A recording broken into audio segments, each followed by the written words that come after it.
안녕하십니까. 신인균의 군사TV 디펜스 브리핑입니다. 자, 오늘도 아주 중요한 군사 무기 관련 소식 보겠습니다. 1945년 5월 10일, 당시 2차 세계대전 중에 유럽 전선, 태평양 전쟁 이렇게 크게 두 가지로 나눠져 있었죠. 그 중에서 유럽 전선의 독일이 항복한 날입니다. 그래서 러시아는 그것을 전승절이라고 부르고 있는데 1945년이니까 2025년 올해가 80주년 되는 해입니다. 그래서 정주년이라고들 하지요. 정주년 그러면 행사를 꽤 크게 해야 되는 그런 상황 아니겠습니까? 그런데 푸틴이 이 행사를 크게 하긴 해야 되는데 우크라이나 전쟁 3년 이상 치르면서 무기가 없어요. 열병식 폼나게 해야 되는데 그러다 보니까 정말 황당한 짓을 저지르고 있는데 와, 어떻게 이런 굴욕적인 일을 할 수 있을까? 나중에 진짜 이러다가 정말 굴욕을 당한 것은 아닐까라는 생각이 드는데요. 어떤 내용인지 보도록 하겠습니다. 5가지 단신 먼저 보겠습니다. 영국은 군집 드론 대응용 지향성 에너지 무기, 즉 HPM 무기 실험에 성공했다라는 소식에서부터 필리핀은 두 번째 브라모스 지대함 미사일 포대를 인수했다라는 소식까지 보도록 하겠습니다. 첫 번째입니다. 영국이 지향성 에너지 무기를 사용해 적의 군집 드론을 격추하는 실험에 성공했습니다. RFDEW로 명명된 이 신형 장비는 트럭에 탑재돼 지상군과 함께 기동하며 작전이 가능한데요. 최대 1km 범위 안에서 군집 드론 동시 격추가 가능하고 회당 발사 비용은 10센트라고 영국 국방부는 밝혔습니다. 대만 육군이 자체 개발한 8륜형 장갑차 운표의 화력 지원 차량 도입을 포기했습니다. 현재 탑재된 105mm 저하포의 화력이 중국의 신형 전차를 상대로 무용지물이라는 판단에 따른 것인데요. 대만은 신형 120mm 주포를 탑재한 개량형 개발에 들어간다고 밝혔습니다. 중국의 대형 수송기들이 이집트를 쉴 새 없이 왕복하고 있는 가운데 이집트가 4월 15일부터 오는 5월 초까지 약 2주 일정으로 중국과의 대규모 연합항공훈련을 진행 중이라고 밝혔습니다. 이집트가 도입을 추진 중인 J-10C 전투기와 KJ-500 조기 경보기가 동원됐는데 아무래도 우리나라 이집트에 대한 FA-50 수출을 재고해야 할 것 같습니다. 인도네시아가 러시아와의 군사적 협력을 강화하는 행보를 보이고 있는 가운데 보잉에서 인도네시아 측에 F-15EX 현지 면허 생산과 대대적인 기술 이전을 제안하고 나서 그 배경에 관심이 쏠리고 있습니다. 보잉이 인도네시아가 F-15EX 구매 계약을 이행할 경우에 85%의 부품을 인도네시아 현지에서 생산하겠다고 제안했는데 실현 가능성 여부를 놓고 갑론을박이 벌어지고 있습니다. 최근 미국의 대중국 미사일 전력을 속속 자국에 유치 중인 필리핀이 이번에는 인도에서 두 번째 브라모스 포대를 인수했다는 소식입니다. 필리핀이 중국을 겨냥한 미사일 기지가 되어가는 모양새인데 필리핀이 이러한 중무장으로 중국의 바시 해협 통과가 갈수록 어려워지게 되었습니다. 네, 지향성 에너지 무기, 그러니까 레이저 무기는 아닙니다. HPM, 그러니까 고출력 마이크로웨이브, 우리 전자레인지 같은 그런 원리죠. 고출력 마이크로웨이브를 한쪽으로 그냥 쏴버리는 겁니다.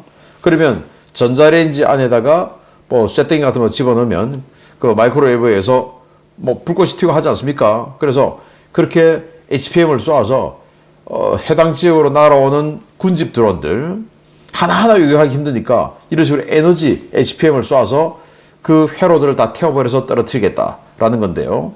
테스트 해봤더니 잘 되더라는 겁니다. 그래서 한 번 가동하는데 비용은 뭐 전기 발전기 돌리는 값만 있으면 되니까 10센트. 와, 엄청 싸죠. 그래서 두 번을 쐈는데 두 번에 무려 한 100대 정도의 군집 드론을 격추시켰다라는 건데 정말 효과적이죠? 그런데 문제는 이게 지향성 에너지 무기니까 그쪽으로 날려보내는데 그 해당 쪽에 아군이 있으면 아군도 피해를 입는 거예요. 그러면 이게 만약에 육상용이다. 그러면 이제 저쪽으로 적의 드론이 날아오는데 그걸 공격하기 위해서 아군이 전방에 있으면 쏘지를 못하는 거예요. 아니면 아군도 그냥 피해를 입을 걸 예상하고 예를 들어서 우리가 우리 머리를 전자레인지에 집어넣고 뭐 이런다 생각해 보십시오. 끔찍하죠? 그 일을 당할 수 있는 거예요. 그러면 이 에너지 무기는 최전선, 아군 보병보다 더 전방에 가 있던지 그러기는 안 되죠. 그러면 그래서 제 생각에 육상형은 좀 힘들지 않을까. 해상형, 군함에 장착을 해서 한쪽으로 날아오는 적의 이 드론이나 또는 미사일 등을 요격하는 용도로 쓰면 좋겠다라는 생각을 해봅니다. 자, 대만이 운표 8륜 장갑차에다가 105mm 포를 얹어서 화력 지원 차량으로 쓰기로 하고 시제 차량 2대를 만들었어요. 만들어서 쓰다 보니까 테스트 해보니까 이제 차륜형 장갑차니까 궤도형 장갑차보다 뭔가 반동에 좀 취약하죠. 그래서 저하포를 쓴 겁니다. 저하포를 써서 105mm 포 이렇게 해보니까 또 우리 한국은 105mm 포 우리 K1 전차 있죠. 그럼에도 불구하고 한국은 이 포탄을 개량을 너무 잘해가지고 105mm 포임에도 불구하고 120mm 포의 초창기 버전 정도 화력은 나옵니다. 그런데 대만은 그 정도 또 실력은 아니죠. 그래서 이거 가지고 테스트 해봤더니 중국의 전차에는 무용지물 격파가 안 되더라. 그래서 이거 쓸 수 없어. 그럼 120mm를 해야 되겠다. 그런데 120mm 하려고 하니까 대만 장애인들은 120mm 포를 만들어 본 적이 없죠. 지금 이제 미국으로부터 M1A1 이 에이브람스 받고 있는데 그 에이브람스에 이제 120mm 44구경이 들어가죠. 그런데 그 기술 아직 없죠.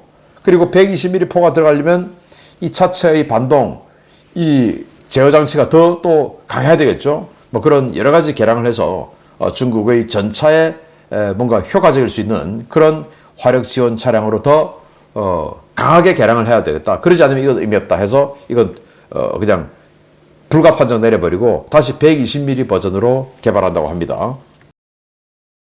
자, 이집트에 중국의 Y-20 대형 수송기가 계속한다라는 보도를 제가 해드린 바 있는데 국방TV를 통해서 이게 뭐한 짓이냐 라고 생각했는데 알고 보니까 대규모 연합 공중훈련을 한다는 겁니다. 그래서 이 Y-20 이 수송기를 계속 보냈는데 결국 한 개 비행대급이 갔다. 중국의 이 규모로는 한 개 비행대라는 거 없어요. 그래서 비행여단 이게 31대인데 와 31대의 전투기를 싣고 갔다고요? 아무튼 그렇게 가지고 가서 현재 조립한 겁니다. 그거 가지고 이제 연합 공중훈련하고 여기 이제 KJ-500 조기 경보기는 직접 날아서 갔고 전투기는 분해해서 수송기에 실어서 갔고 자 그러면 그냥 갔겠습니까?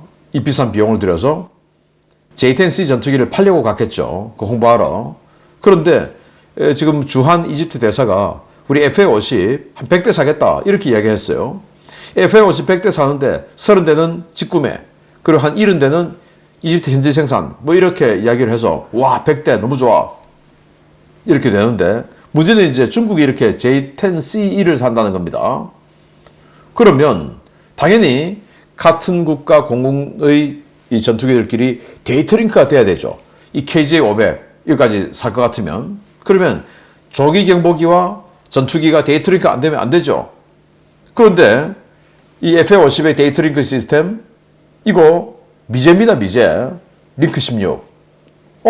그러면 우리 한국 FA-50을 중국에 이집트에 팔기 위해서 뭔가 미국의 양해를 봐야 될 부분이 많고 또 미국 양해해준다 하더라도 과연 해서 되냐. 당연히 그 정보가 북한으로 들어갈 텐데 그래서 정말 이집트가 중국의 J-10C 전투기를 산다면 이런 훈련을 기점으로 해서 산다면 우리 FA-50을 이집트에 수출하는 것은 이거는 안 된다라는 생각을 저는 개인적으로 해봅니다. 그렇지 않습니까? 자, 인도네시아가 보잉의 F-15EX 24대를 무려 139억 달러에 사겠다라는 MOU를 2023년도에 체결했어요. 지금 대통령 수비안토가 국방장관 하면서 체결해놨어요. 139억 달러가 얼마냐? 20조 원 아닙니까? 그런데 24대 F-15EX? 아니 그러면 한 대 8,300억? 이게 무슨 뭐 전투기 한 대가 아주 뭐 첨단 중형 구축함 한 척 가격대네요. 말이 안 되죠. 그러면 여기에 얼마나 많은 비용이 다른 데로 셀까 이게 이제 퍼뜩 예상이 되는데 자, 보잉이 이 계약을 너무 하고 싶죠. 너무 돈을 많이 준다니까. 그래서 이 계약대로 이행을 해서 진짜로 그 가격에 사면 야 85% 국산해줄게 이렇게 제안을 했는데 와 얼마나 돈을 많이 떼먹는 작업에 들어갈까요? 전투기 한 대 8,300억. 이게 무슨 F-22도 아니고 F-22라도 그 가격은 안 하겠죠. 놀랍습니다. 자, 필리핀이 인도로부터 브라모스 초음속 마 2.5에서 마 3 지대함 미사일 포대를 3개 포대를 사죠. 그중에 두 번째 포대가 인수됐습니다. 자, 그런데 인도가 자국 내수용으로는 700km짜리를 쓰는데 이렇게 수출용으로는 MTCR이다 뭐다 해서 290km로 제한한 거예요. 그런데 뭐 그런 것들은 미국이 또 양해를 하면 다 되는 거죠. 상대가 중국이니까. 그래서 사거리를 더 늘려서 지금 290km까지는 뭐 스프레틀리 군도 그 정도만 이 끝자락까지만 활용을 사격을 할 수가 있으니까 큰 도움이 안 된다.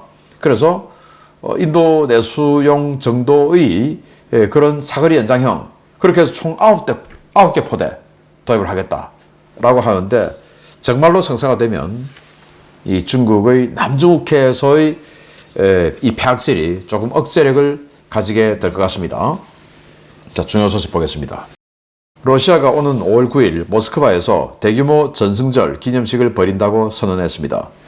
행사에는 20개국 정상이 참석한다고 밝혔는데 시진핑과 김정은 참석이 예상되는 이번 전승절 아무래도 준비 단계부터 뭔가 잘못되고 있는 것 같습니다. 전쟁 장기화로 극심한 군용 장비 부족을 겪고 있는 러시아가 5월 9일 전승절 행사를 위해 인접 우방국들로부터 군용 장비를 대여하고 있으며 이 장비들이 모스크바에서 열병식에 동원될 예정이라고 복수의 러시아 밀 블로거들이 현지 시각 4월 20일 리포트했습니다. 이들은 러시아가 카자흐스탄으로부터 다양한 유형의 군용 장비를 대여해 이를 모스크바 인근으로 옮겼다면서 대여된 장비는 주로 지상 기동 차량과 미사일, 드론 종류라고 전했습니다. 카자흐스탄이 러시아에 대여한 장비는 러시아군이 사용하는 것과 같은 모델들인데요. BM-30 스멜치, 대구경 다련장 로켓 시스템과 토스-1A 열압력탄 발사기, S-300 PS 방공 시스템, 각종 트럭, 지뢰 방호 장갑차 등이 대여품 목록에 포함된 것으로 전해졌습니다. 러시아가 카자흐스탄에서 장비를 빌려 열병식을 치르려는 것은 우크라이나 전쟁 발발 이후 두 차례 있었던 열병식이 장비 부족으로 인해 대폭 축소됐었기 때문인데요. 러시아는 올해 80주년이 되는 전승절 열병식을 아주 성대하게 치르기 위해 카자흐스탄을 비롯한 우방국에서 최대한 많은 양의 장비들을 대여 중인 것으로 알려졌습니다. 이번 열병식은 푸틴으로부터 공식 초청을 받은 중국 시진핑, 올해 모스크바 답방을 예고한 북한 김정은 등이 참석할 것으로 전해졌는데요. 불량국가 정상들을 모아놓고 외국에서 빌려온 장비들로 치르는 이 열병식, 과연 행사 당일에 어떤 총극이 벌어질지 관심을 가지고 지켜봐야겠습니다. 네, 5월 10일 독일이 항복한 바로 그날 전승절, 2차 대전 전승절 80주년. 이제 계속 전승절마다 열병식을 했었어요. 그런데 이제 전쟁 첫 해는 못했고 둘째, 셋째, 작년까지 열병식 했어요. 했는데 작년에는 정말 전차도 하나도 없고 해가지고 이렇게 T-34 전차. 그래서 의미를 부여한 거죠. 2차 대전 때 썼으니까. 이러면서 의장용으로 가지고 있던 이 T-34 전차 요거 하나 달랑. 전차는 이렇게 해서 정말 전차 강국이라고 했던 전차 웨이브를 구사한다고 했던 그 소련의 후신인 러시아가 T-34 요거 하나 가지고 열병식을 치른 게 작년입니다. 그런데 올해는 이제 80주년 해서 많은 해외 정상 초빙해야 되니까 야 이거 가지고 안 되잖아. 그런데 도로에 이런 영상이 포착됐어요. 자, 보시겠는데요. 네, 스멜치 다른장 로켓, 또 S-300, 토르, 뭐 이런 것들 마구마구 지나가고 있습니다. 그리고 무인기들도 보이고요. 이게 어디냐? 카자흐스탄에서 러시아로 가는 길이에요. 뭐 카자흐스탄이 러시아 침공할 일도 아니고 이거 뭐냐? 열병식 때 쓰려고 카자흐스탄으로부터 빌린 겁니다. 빌려서 아마 도색도 이제 러시아식으로 도색 급하게 하겠죠. 왜냐 지금 열병식 며칠 안 남았습니다. 뭐 20일도 채 안 남았죠. 그래서 이렇게 빨리 빌려서 가는데 문제는 러시아 열병식 할 때 러시아 전차, 최신형 전차 만들어 놨더니 가다가 그냥 퍼져버리고 이래서 푸틴 대통령 완전히 그냥 얼굴이 흑빛이 되고 하던 적이 있었는데 이 카자흐스탄에서 가지고 오는 또는 뭐 인접 그 스탄 국가들에서 가지고 오는 장비들이 얼마나 관리가 잘 됐을지는 알 수 없으나 또 그런 이 불상사가 안 날 거라는 보장도 없죠. 그래서 시진핑 초청했더니 시진핑 긍정 검토, 김정은은 작년에 푸틴이 평양 갔으니까 이번에 답방 이렇게 해서 해외 정상들 자기네들 말로 한 20개국 정상 온다고 한다는데 그 정상들 앞에서 카자흐스탄에서 또는 어떤 스탄 국가에서 빌려온 저런 장비들 가다가 퍼져버리면 저거 사실 우리 거 아니에요 라고 말하기도 그렇고 또 말 안 해도 저거 사실 카자흐스탄에서 빌려온 거래 라고 이야기하면 정말 참 이 러시아 체면은 어떻게 되냐. 그럼 안 하면 되지 그 열병식을. 왜 꼭 이렇게 빌려서 도색을 바꾸어서 남의 나라 거를 도색을 바꾸어서 아마 벨라루스에도 좀 오겠죠. 그렇게 해야 될까. 참 희한합니다. 열병식 때 불상사가 좀 생겨서 에피소드가 좀 있기를 기대해 보도록 하겠습니다. 마치겠습니다. 감사합니다.